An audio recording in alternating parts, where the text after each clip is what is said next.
are back for another Bison Report. We're going to wrap up the 2015-16 season and already talk about 2016-17. Can you believe it?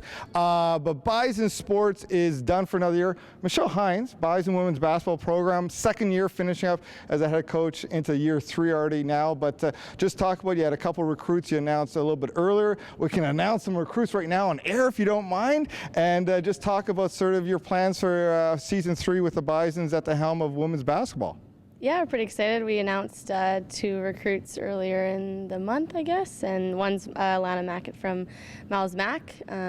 Local kid? Local kid in top 10, which is great for us. And then also 2 other local kids that we've gotten the last couple of weeks.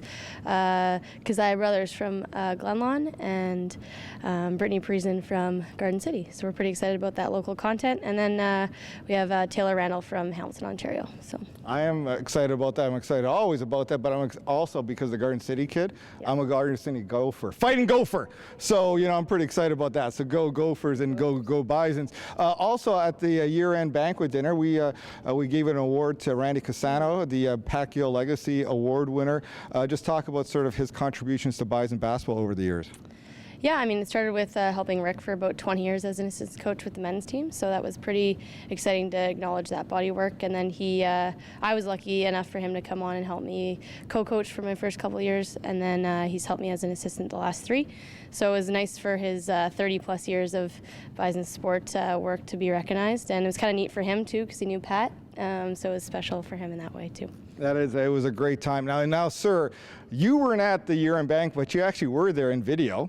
We had a special video tribute for Colleen Dufresne, who is going to be, sort of her years with Bison sports over the last 3 decades there. You haven't seen it yet, but you were great on it. We didn't get you crying too much on it there, but just in general, your thoughts sort of about Colleen a bit, and then thoughts for Bison women's volleyball program into next year. Ken Bentley. I'm just going to tell Michele that her 3rd year is going to be her 30th year before she knows it, so they creep up on you, so be careful.